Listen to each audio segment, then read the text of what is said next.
Today on DNVR Buffs Live, we've got our guy TCal from Buffton Prime here with us in studio. Excited to hear everything that you've been up to since you got here to Boulder. Let's get to it. Appreciate it.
It'll have to be Thursday. Buff Nation! Let's go! Squad! Coming to you live from the Toyota Lounge, driven by your Front Range Toyota stores. It's DNVR Buffs Live, and today we got a special guest, TCal, back on the show from Buffton Prime. Went up and hung out in Boulder, huh? Yeah, man. Took a little trip up there. It was a long time coming to actually be in there. Got to meet with Coach Prime for a while. Met with Coach Livingston a few times. Got to, be in the meetings, watch film with the staff. Just awesome, man. It's been awesome. What kind of spurred this? So going way back, people don't know about this because I don't publicly say a lot of things in regards to that. But Coach Prime had reached out to me back in December, early December. Told me that he had been watching. He said everything I've been doing has been outstanding, that he really respects what I do. And, we were talking about talking football. And then he shot me his number. I was actually taking my wife to Knoxville, Tennessee for her birthday. So I'm driving. So I didn't see that he sent me his number till some hours later. By then, pretty sure he was asleep because he had told me to hit him up. And then randomly, I think around New Year's Eve, get a call on my phone that says Coach Prime. I said, okay, this is crazy. Answer the phone. First thing he says is, why are you arguing with these fools on Twitter, dog? And we just started talking and talked a few more times since then and told him when I was free I wanted to come out here and see what's going on, and that's what I did. Let's go, man. That's fire. How was it? It was great, man. Being able to be in the facilities, I watched so much film on these players. I feel like I know them so well, and then the coaches as well. But I spent a lot of time at practice today with Coach Mathis. That was awesome. I spent a lot of time with Coach Rob Livingston. And that was one of my favorite parts, X's and O's. Me and him were just talking football. I already scouted Georgia Tech in Delaware already, so I shared, with him what I've been seeing from those two teams. Delaware is underrated. I'm gonna let you guys know that Blue now. Hens. Their offensive coordinator is really, really good. So You don't remember please that? do not sleep on Delaware. You guys are arguing like siblings over there. On the couch. I feel like in the back. I feel like we're driving over. Right. You guys are in the back seat punching each other across the Right back there. I told Scotty a few weeks ago, I was like, CU will beat Delaware by less than they will Wyoming because Delaware's better than them. Delaware's a good football team. Good football team, fantastic schemes. Why do we do this? Yeah. Or we got to schedule the good FBS. Yeah. That's Like why a I said when I challenge. saw them, I'm like, I wish it wasn't Delaware. Wish it wasn't Delaware. But yeah, I got to talk ball with him, and man, it's been awesome, especially being at practice today, because games are one thing, but seeing practice and taking me back to when I was playing and everything. And a lot of the players came up to me, some that I've talked to before, some that I haven't, that recognized me from That's what's up. From the YouTube channel. So yeah, it's been cool, man. It's been cool. Hell yeah. You mentioned. I'm sorry. Go ahead. No, Jay. no, you do it. You mentioned you were there at practice. What was kind of your kind of generally, we'll get into some specific maybe positions and players, but kind of generally, what was your vibe from the practice today? Some things that kind of stood out to you maybe? Some things that stood out to me were some of the new players for sure. I don't know how Tavian Coleman. Yeah. Defensive lineman, he like that? Yeah. Exactly what I saw on tape. If you go watch him versus Arizona State last year, I think he had like 2 TFLs on Scatterboo. One of them, he didn't even tackle him. He drove somebody back into him. He gets vertical fast, really explosive. Liked him a lot. Farrakhan, being able to see the true freshman. Yeah. Because, we get to see highlight tapes and stuff like that, but actually seeing them in college, and he looks like a college vet to me. Like what he's doing, extremely composed, and just getting a feel for everything and seeing, how it was. Coach Prime, he's on them tough, man. He's on them tough, and I love seeing that. Love seeing the coaches on them tough as well, because it's the culture that's being built. Got to reach 9 wins last year, and they're working to get above that. So love being able to actually see it in person and see it all come together. I mean, we have to ask you about a lot. Sincere Brown. I mean, all these guys, man. Yeah. But let's start with the quarterbacks. Just what was your impression from Caden and Julian? Were they rotating with the ones? Just what did you see with all that? So first, I thought Juju looks shorter on his high school tape. No, he's legit like 6'1". Like that's not. He's legit that size. Everyone feels that way. Like I said the same thing the first time I saw him in person. I was like, he's not short at all. No, not at all. Not at all. And seeing him, so him and Salter rotated a good amount. It's honestly sometimes hard to tell who's in, which is a compliment for Juju, because I think Salter is an extremely talented quarterback. We have a breakdown coming in the next week on our channel, Buffed and Prime, on his top throws from Liberty 2023 and 2024. So Juju, he doesn't look like a freshman. Now, even if he was throwing a ton of interceptions in practice, that wouldn't bother me because he's a freshman. Like, that's a part of the development process, but he's not doing that. He has a lot of throws that are precise, gets rid of the ball when he's supposed to, doesn't take many sacks that I've seen. So I think the quarterbacks are 2 really good options. Really good options. What do you think of that wide receiver group? The wide receiver group, Omarion Miller is. Hopefully, we get to see a full season of him for the first time because he's extremely talented. 12 games on Mario Miller going to wake a lot of people up. That'll be great. For real. That was my first time seeing, that much of Farrakhan. Love him. Not sure if I got to see Gibson.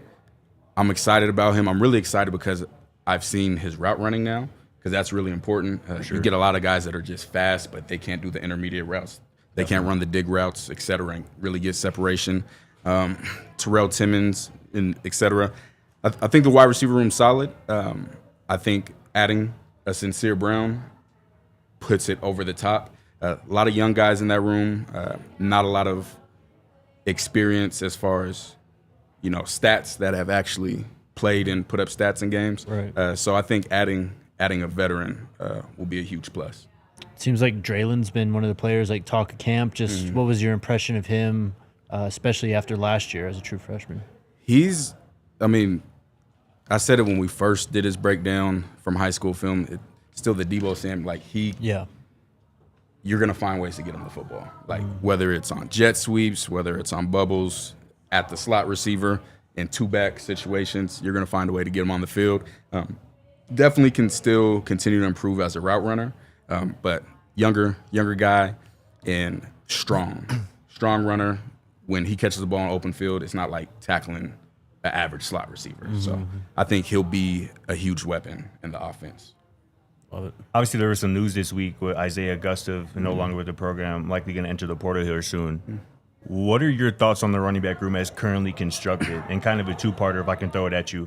How do you kind of philosophically believe like running back touches, carries should kind of be allocated? Should it be more of a running back committee, or is it if somebody emerges as the guy, you feed them?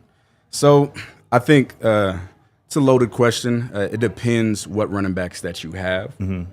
If people go back and look at Josh Jacobs at Alabama, I think he ran for like 600 yards his last year there and went like top 20 pick. For sure. Because they got to see his skill set, and Bama was Bama. They had running backs galore.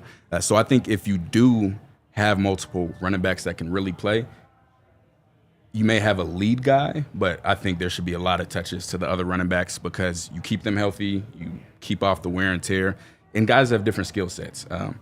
Dallan Hayden and Brandon Hood have both shown that they can catch the ball out of the backfield. Brandon Hood is a special talent. Like he's a special talent. I've seen that myself. He's a special talent.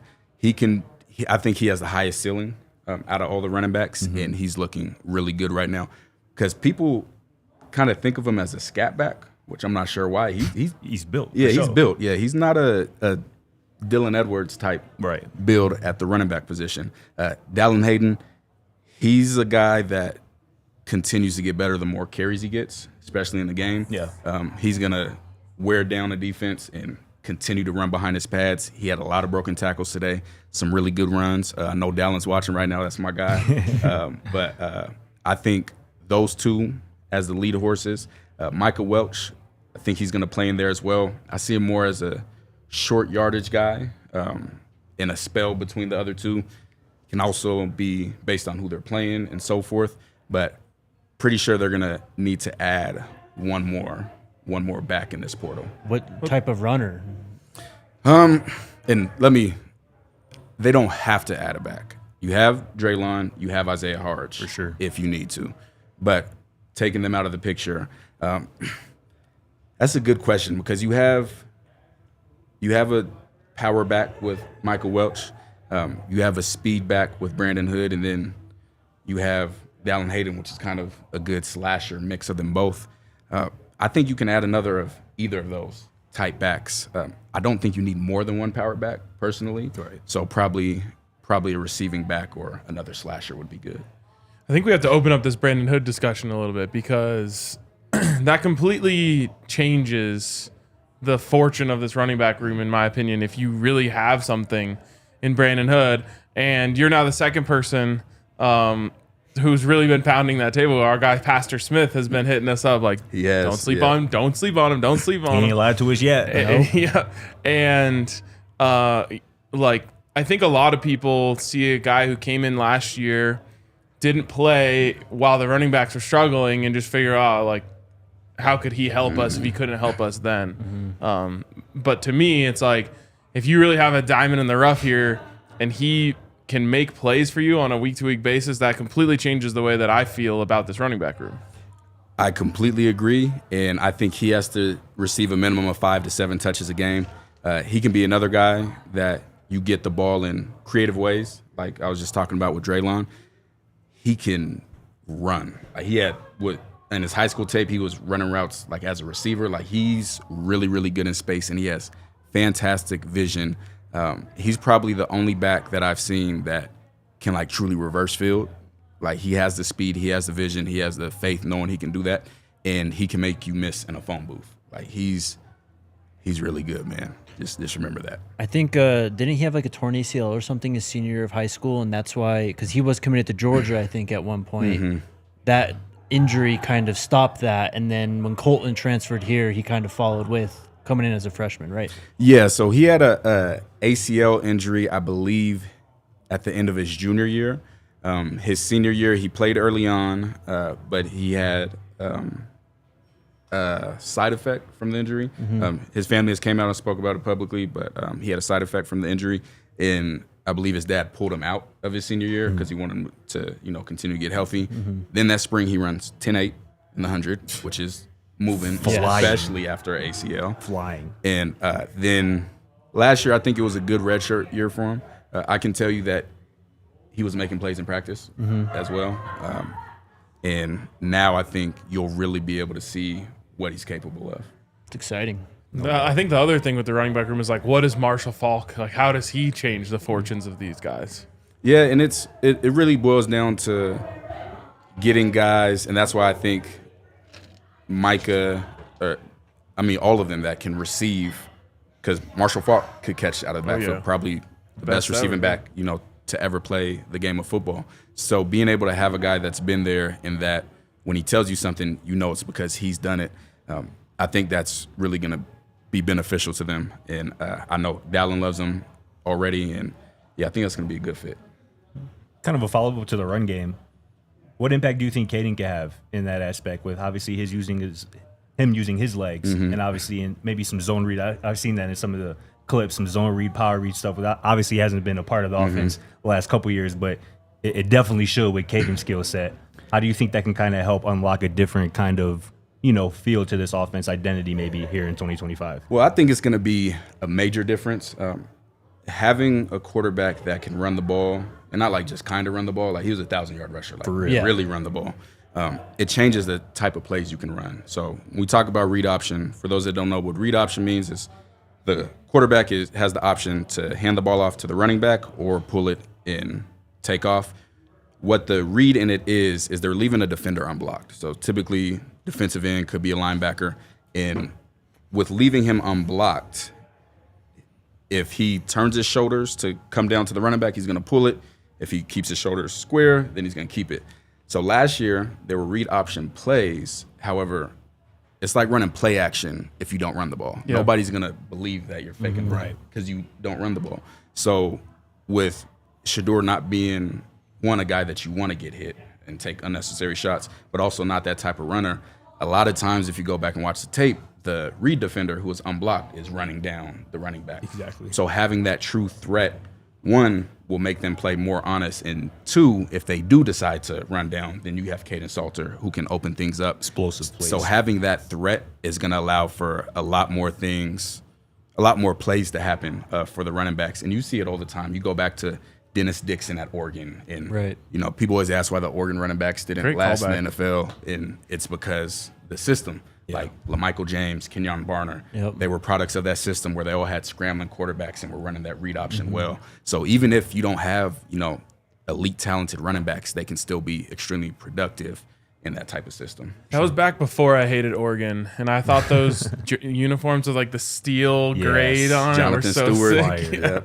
Yep. All right, let's take our first break, and then we'll get back to getting TCal's analysis from practice in this offseason.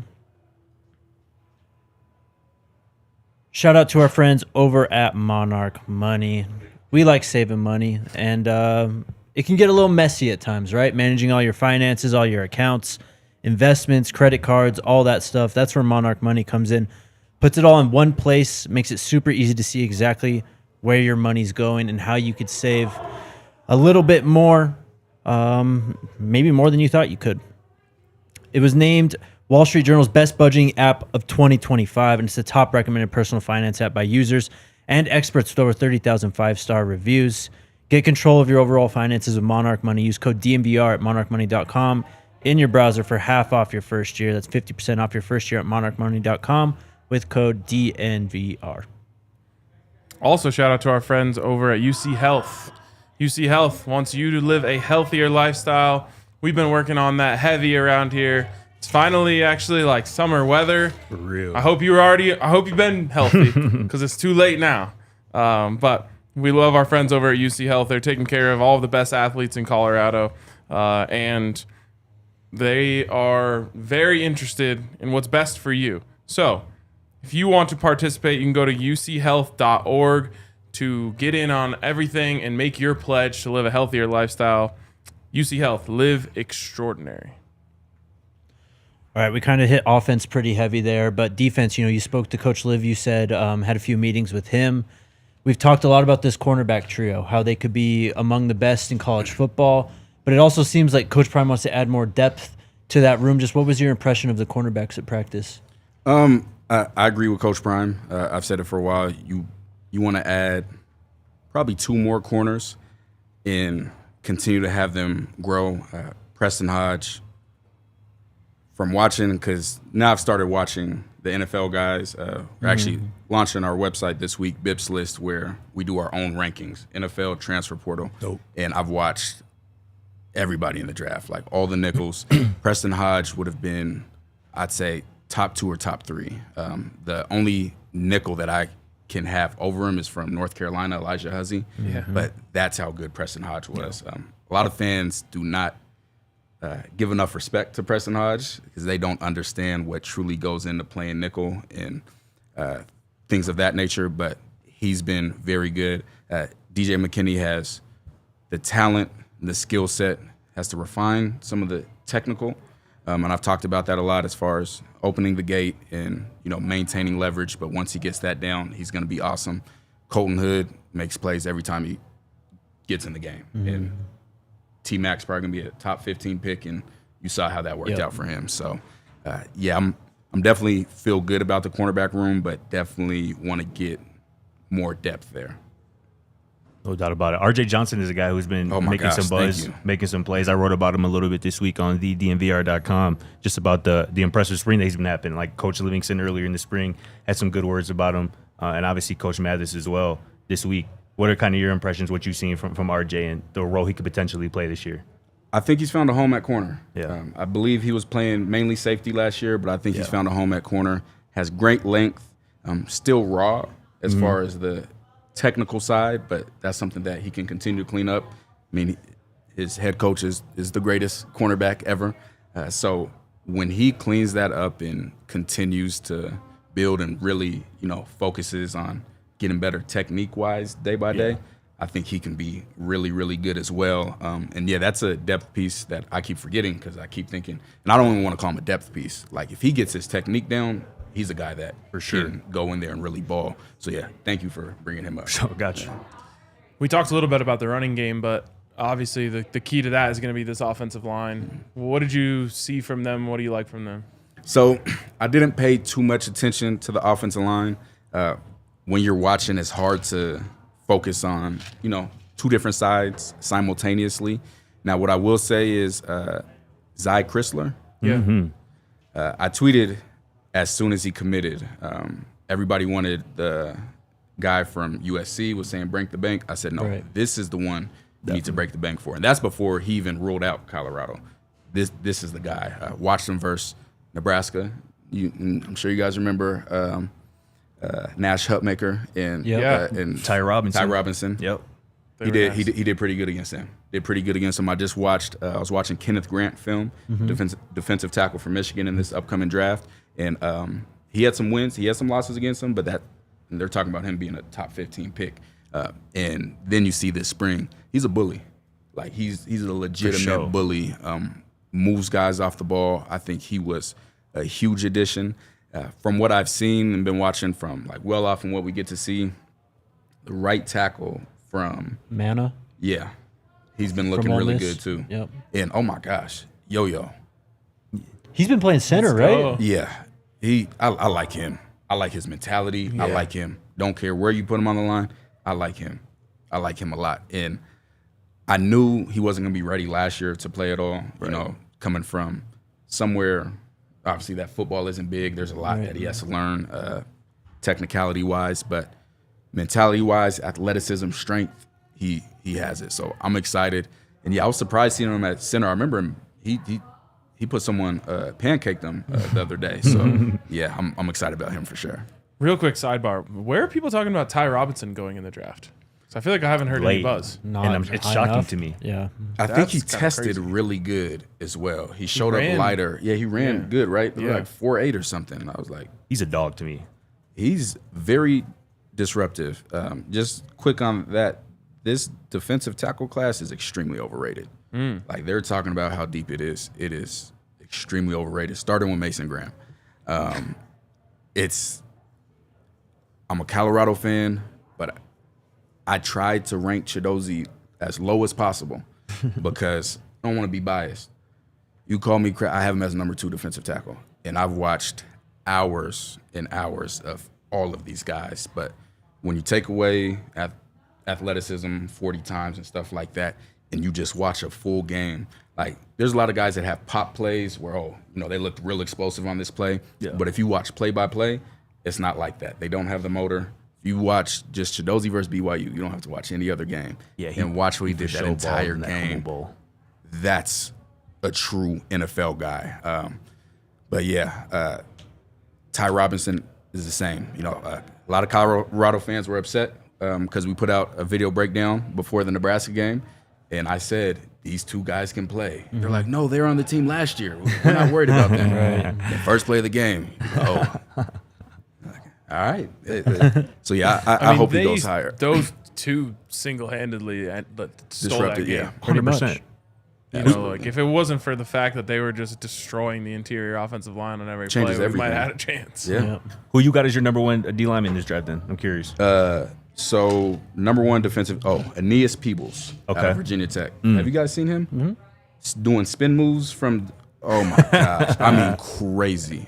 He's the number one defensive tackle, number one defensive end. A guy I didn't even want to watch. Savion Jones from LSU. He's like 6'6", 6'7". A lot of those guys typically aren't really good.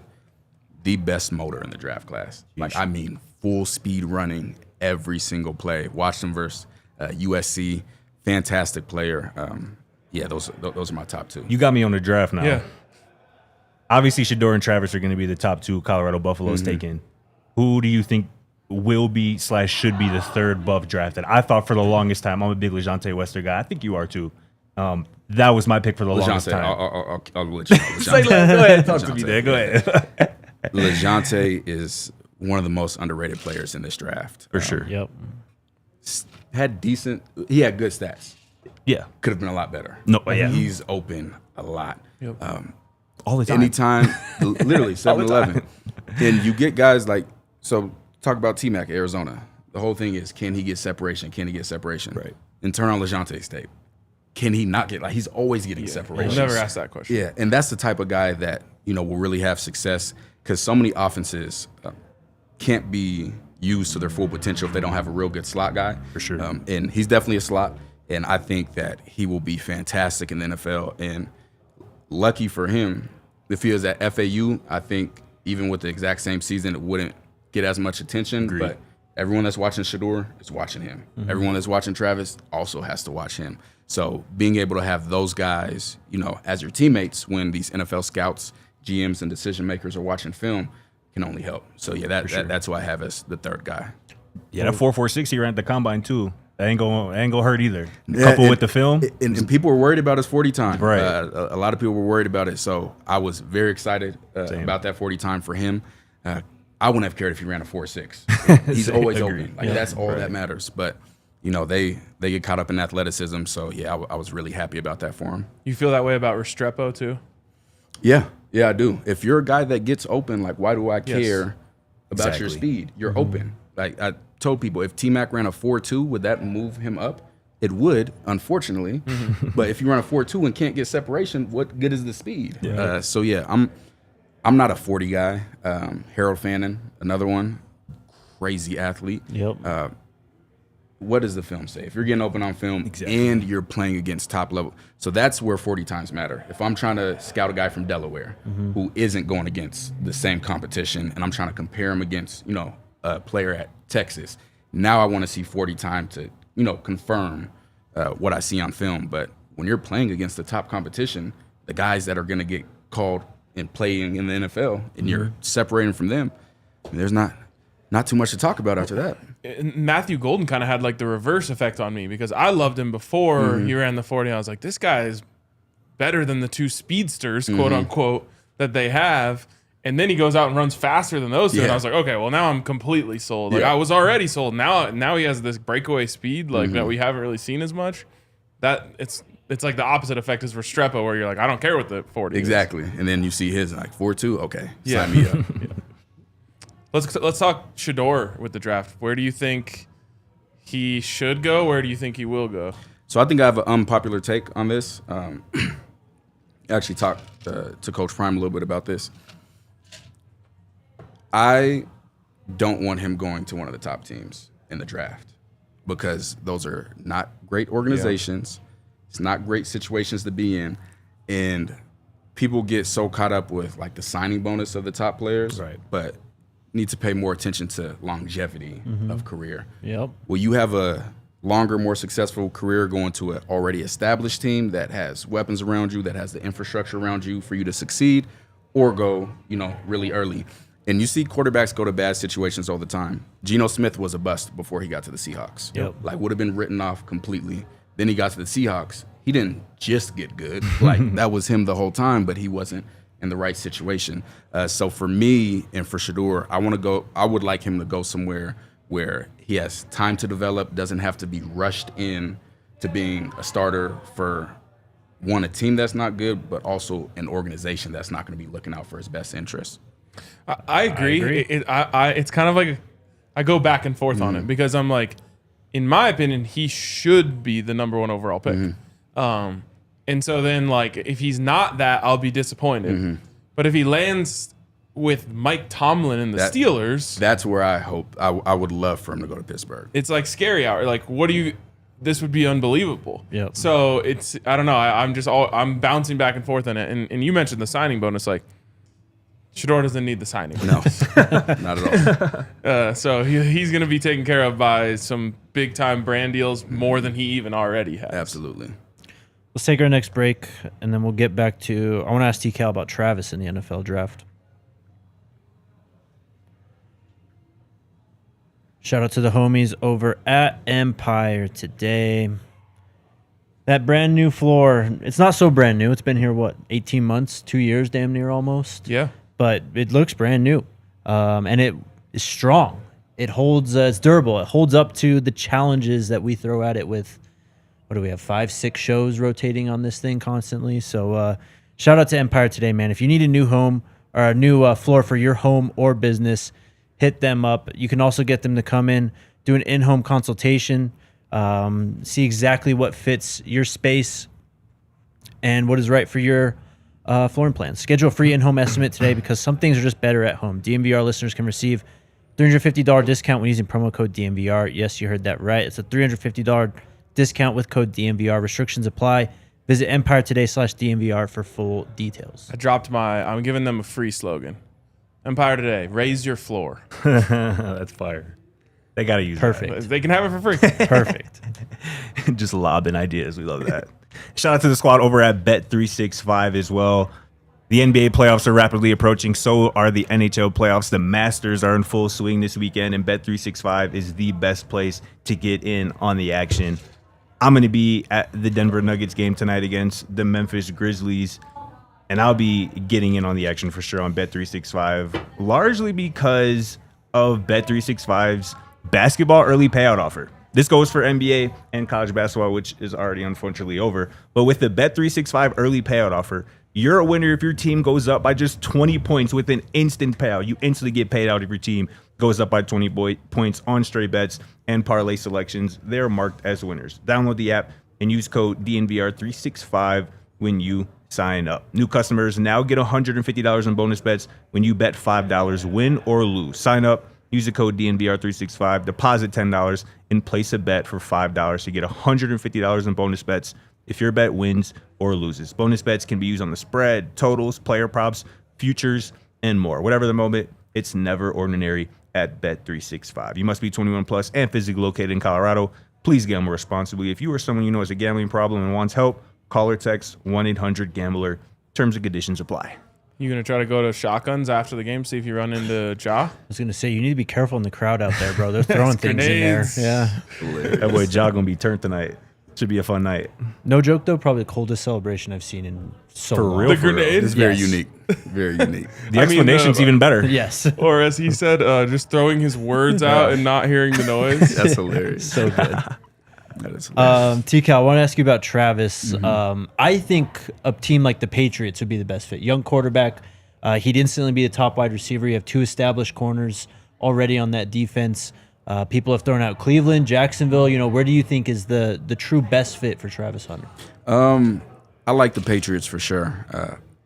Mike Vrabel, really defensive-minded guy. I think he'll know how to use them well. Yep. I don't wish Cleveland on anybody, especially someone that I'm a fan of. Thank you. It's just a bad organization, man. Like, I really hope Shedeur doesn't go to Cleveland either. Me too, bro. Like, there's some organizations you want to stay away from, and that's the one I'd say. So yeah, I think Travis at the Patriots would be good. It's kind of weird to think about because he's not like the typical Patriot type player, but Right. now Belichick isn't there. Facts. So they're finding their new identity, and yeah, I think with a young quarterback, that'd be a good offense for him. Also on a much, much smaller scale, Mike Vrabel, 2-way player. Yeah, He knows what that to is do. true. Also, just to clear up this little, argument on the TCal, couch let's over talk. here. Let's talk for a little bit. Okay, yeah, go ahead. Also have an unpopular opinion about Shedeur in the draft. I think the number 2 overall pick with the Cleveland Browns, they need a quarterback. I believe that they should draft Shedeur Sanders. I believe the combination of Kevin Stefanski, who has had a lot of success with pocket passers who have a similar skill set to Shedeur Sanders, and their quarterback coach, Cleveland Browns quarterback coach Bill Musgrave, having a long-time relationship with Coach Prime, and obviously Mike Zimmer as well, who obviously has connections with the family.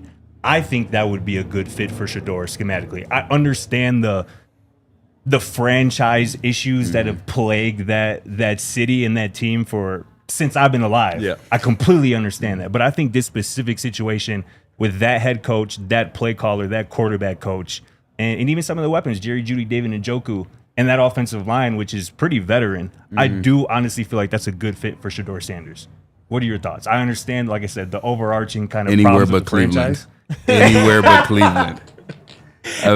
Because if we go back through it, and I don't know, there's been guys that had the jerseys they've had like All the 40 names. quarterbacks Yep. since maybe like the past 10 years. I mean, you go back Brandon Whedon, like there's just My whole life. been My whole so life. many Tim guys. Couch, I think, is the original name on that jersey. Yeah, and he was in 2000 in the draft, I think. Yeah. And then the other issue you look at is guys like Baker Mayfield didn't have a ton of success in Cleveland, had success elsewhere. For sure. Tyrod Taylor didn't have a ton of success in Cleveland, has had success elsewhere. That's a problem. And, Maya Angelou said, when someone shows you who they are, believe them. Believe them. And nothing about the history of Cleveland tells me that franchise, that organization will do right by a quarterback. I hear you. So that's my biggest thing with him.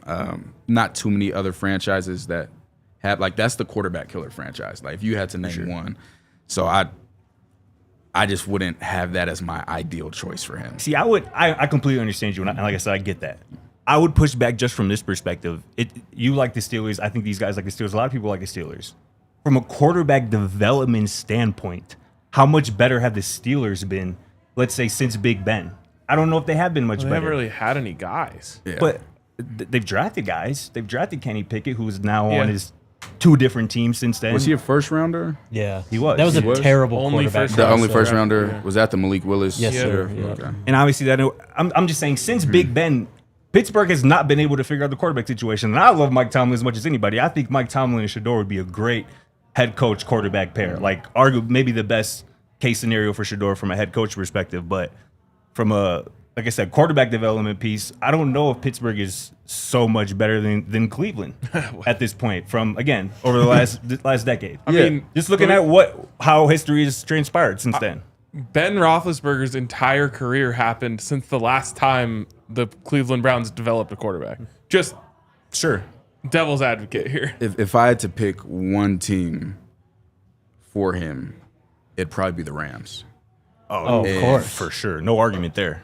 You get at least a redshirt year. Right. You get to develop, and then you have McVay, who's extremely creative, will sure. work around your Yes. skill set, will get – I mean, then if you just look at their history of drafts, Cooper Kupp, Puka Nacua, Yeah. they have a skill set, which I believe I have as well. That's why our channel's gone so big of seeing talent where others don't. Nobody really wanted Cooper Kupp. Nobody wanted Puka Nacua. Facts.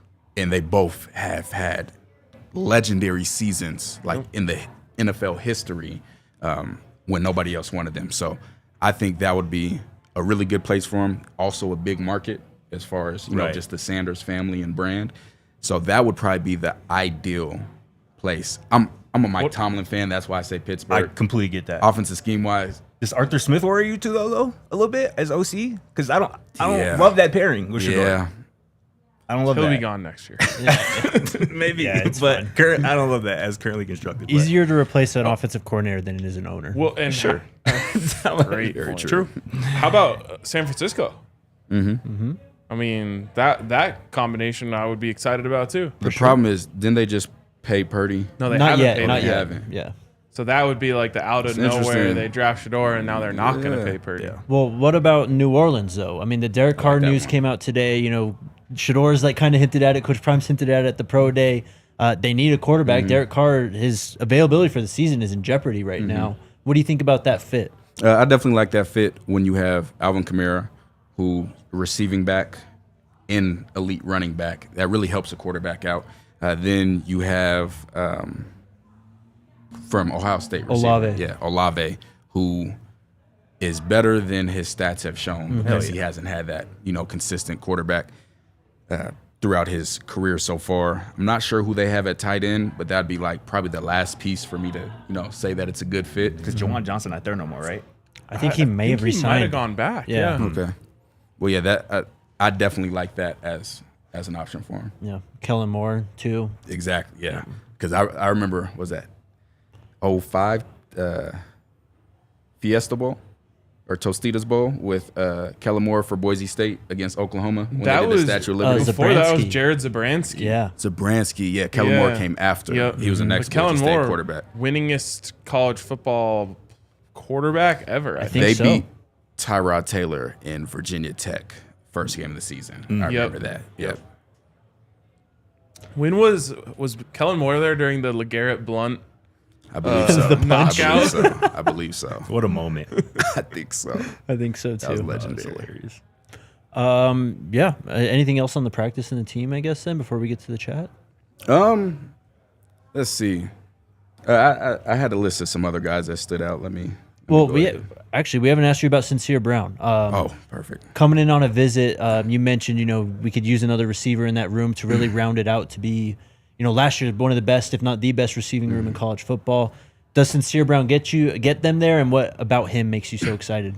So, for those that don't know, Sincere Brown, he was at USF, South Florida, for maybe 4 years and really didn't touch the field. Then went to Campbell last year, went crazy. Yep. He was at USF with Xavier Weaver and with Jimmy Horn. He was faster than them both. Yep.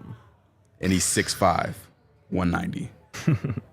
He plays how his size, like, when people talk about, how people imagine T-Mac, that's how Sincere Brown actually plays. Hard to bring down, extremely explosive receiver who runs fantastic routes. He moves like a much shorter receiver, extremely quick twitch, has great releases, able to get separation immediately, high points to football. Like, he is one of the top receivers in college football for certain. And I had seen his film, and like soon after he went into the portal, and I said, oh my gosh. I sent a message to somebody, and then next day later, I see that a Colorado offer happened. And we broke down his film, and I think he is a huge get. I don't believe he's gone on any other visits yet, and he's supposed to be here in Boulder today, or in Boulder today. And if you go back, so Caden Salter didn't have the best season last year. Right. 2023 had a fantastic season.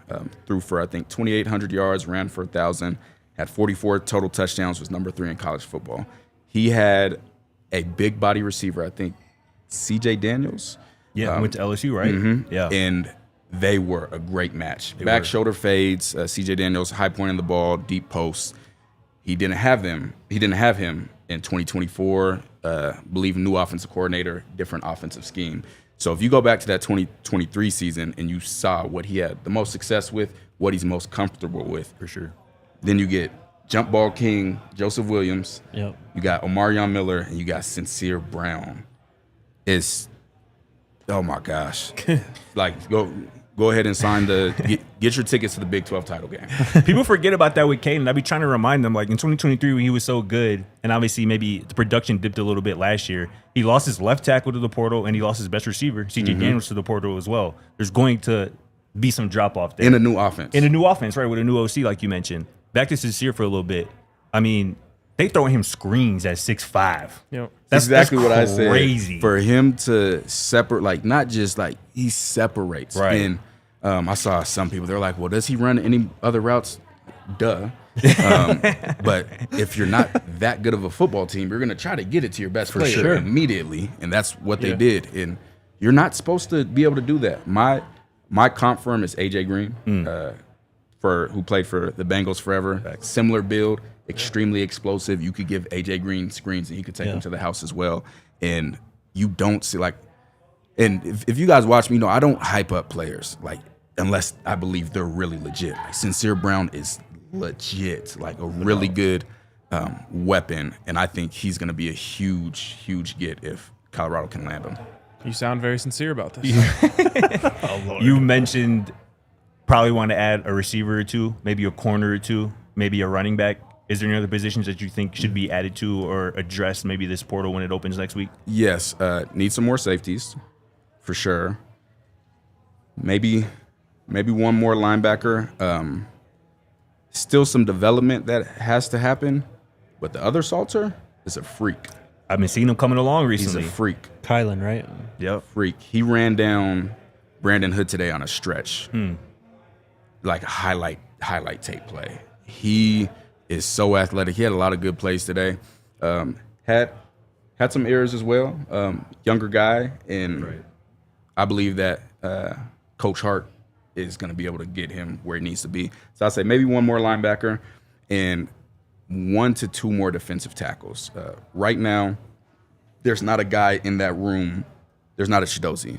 And what I mean by that is a guy that can eat up double teams and allow for clear running lanes for your linebackers. That's the difference that we saw in the linebacker play in 2024 versus 2023. Definitely. Amari McNeil, Tavian Coleman, very explosive players that can disrupt run plays, but they're not the guys that are going to have that anchor. That Shedeur has the best anchor like in this draft class. Sure. And Fire hydrant. exactly, and it'd be nice to get at least one more like him, if not 2 more. Which is why I don't understand why people are so caught up in the height of a defensive tackle. Me either. The reason why he has such a great anchor is because of his low center of gravity. And that's such an advantage for him. And like I was telling this story on the Broncos podcast the other day because they were asking me, like, with all the Broncos staff being at Pro Day, is there anyone else other than the wide receivers? And I mentioned him. And it was a clip of Jason Kelsey. He was talking about the players that he had the most issues with. And he mentioned Poona Ford. Yep. And he was like, my thing is being short. So I get to get lower than everyone. Then I go up against a guy who was getting lower than me, and I had fits with them. It's like that can be an advantage for a defensive lineman. While it does come with some of like, oh, can he see the running back as well or any of that? Like for him being an anchor, it's an advantage. Well, and then another player that people talk about is Deion Walker, the guy out of Kentucky, because he's massive, right? And they go, well, he's got an issue with leverage because he's so tall, and it's like obviously. But if that's your like problem with him, then why not look at someone like Shedeur, who's just got that natural leverage advantage because of who he is? Yeah, and I can't tell you too much about Walker because I turned his film off. But I can tell you that I turned his film off for a reason. And yeah, I agree 100%. Now, if you're in a defense that you're requiring your defensive tackles to 2 gap, which is essentially be responsible for 2 gaps at once, then yeah, you need a taller guy with longer arms that can get that extension and be able to, shed really easily. But otherwise, 1 tech, that's who you want. That's who you want. All right, we need to plant our stake for the week. This is Plant Your Stake, presented by Fanstake. Stake your favorite player to attend your school. Head to fanstake.com or download the app and use code DNVR at checkout for a free $25 credit. No credit card required or strings attached to stake your prime athletes. I want to ask you about Omarion Miller. He came back from that injury, right? Just like, this last week, maybe end of the week before. But he's already seeming like his old self. And you mentioned, you add another guy like Sincere Brown to what he already brings to the table. Just what did you notice from Omarion today? And what do you think truly his potential is if we get 12 games of Omarion Miller? Well, from today's practice, I remember him having a really impressive catch. I'm trying to think if it was on Salter's rollout that he threw. But he essentially just boxed out DJ McKinney. And it doesn't sound sexy. It's not easy to do. Yeah, it's not. And that's a really good skill trait, and that's what you want from a big body receiver. Definitely. Somebody that you can throw, contested, meaning, somebody's right on them passes to, and have the faith that either they're going to catch it or it's going to be incomplete, but not allow the defender to get to the ball. So that's just one of his skill sets that I was able to witness today. But he's bigger than I thought, like from seeing on film, that's a big receiver, and he can run. He's a smooth runner. He's not an extremely explosive, feet moving fast, but if you go back USC game and saw he was running past guys. So I'm 5-star, wasn't a 5-star corner that he was running past? That's at Alabama. Yep. think Damani Jackson. Yep. I think you're right. But yeah, Omarion Miller, I just want him just please a full healthy season, and I think Be scary. yeah, I think he'll do some really good things because again, he's that body type of receiver that Caden Salter works well with, and if Juju ends up in the mix, that's a great type of receiver for a true freshman to have. Right. And he showed that box out ability even going vertical.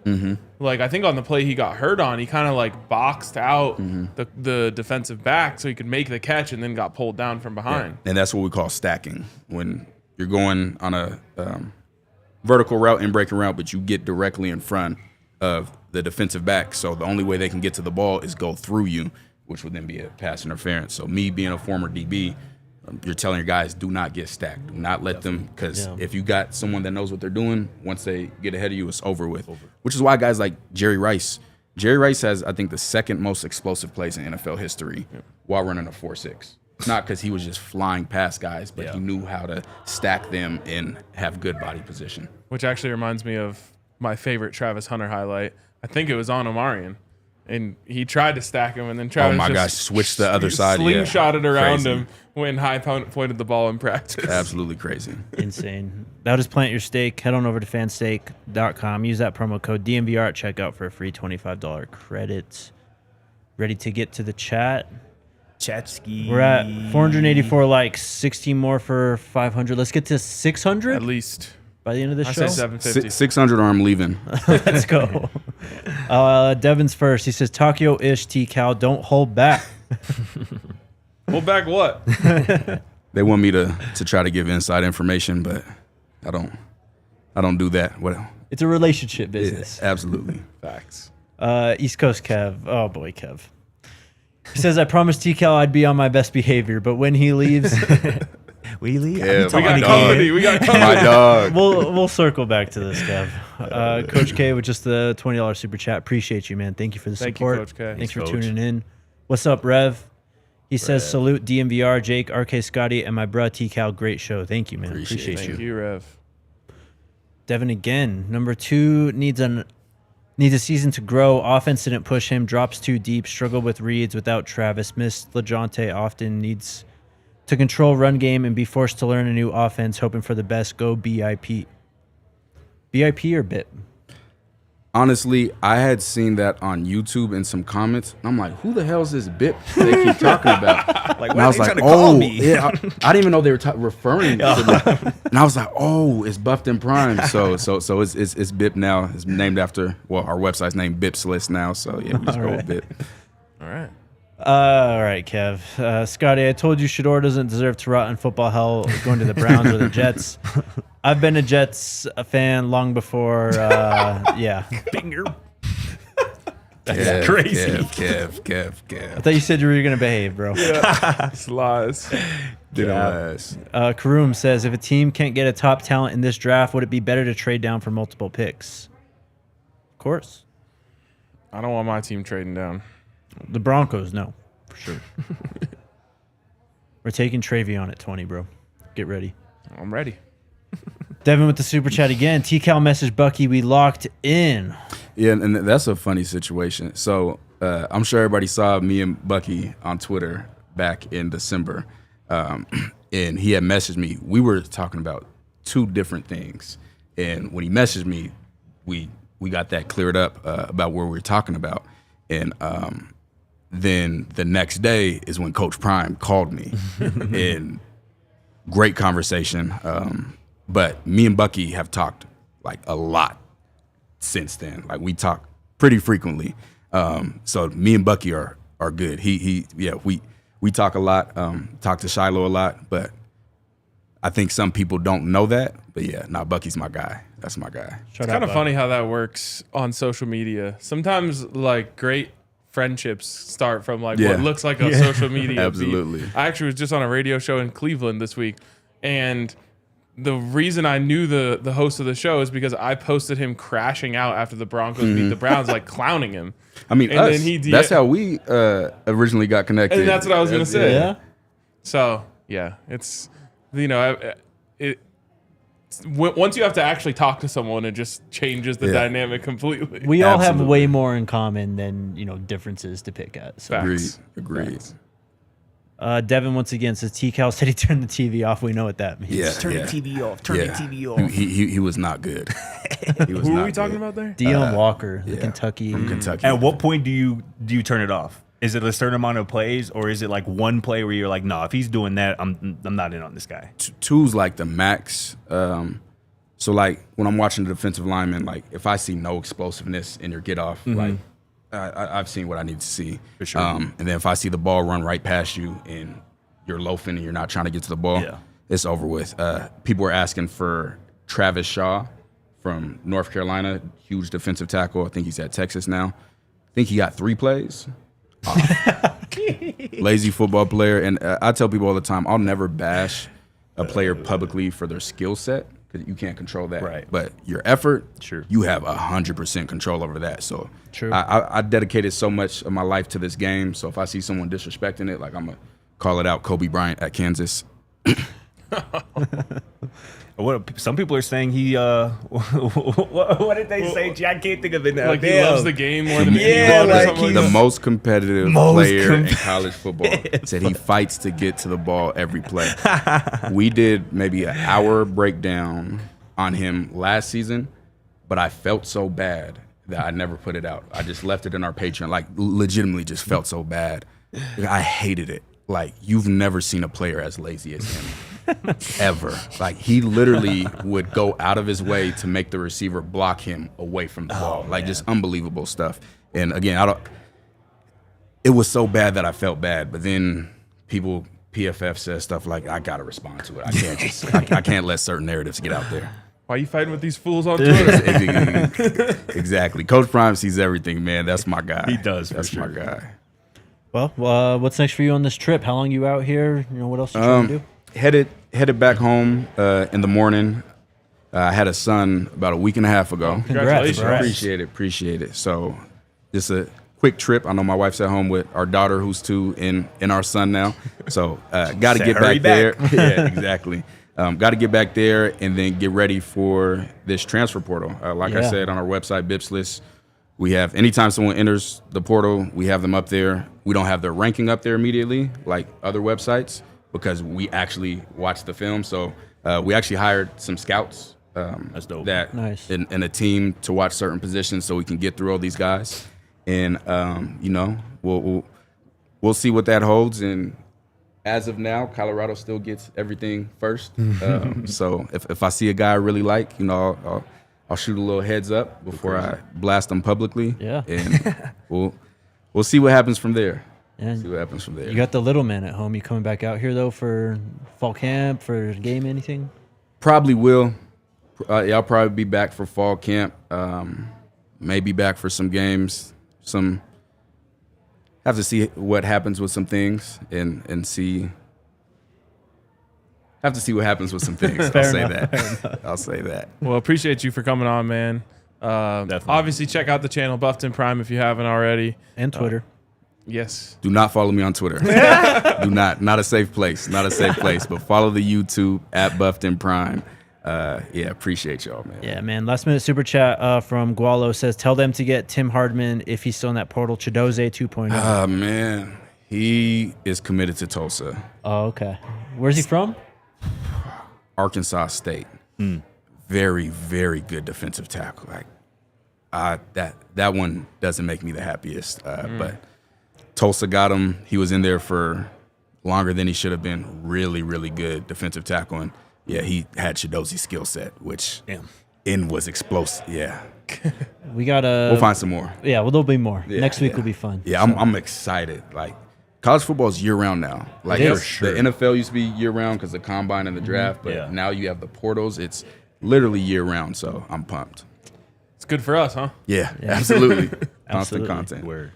Alrighty. Appreciate you, TCal. Good to see you again. Thanks for coming Appreciate out. y'all, man. Chat. We'll see you all on Monday. Have a great Big weekend. week coming up. Let's go Buffs.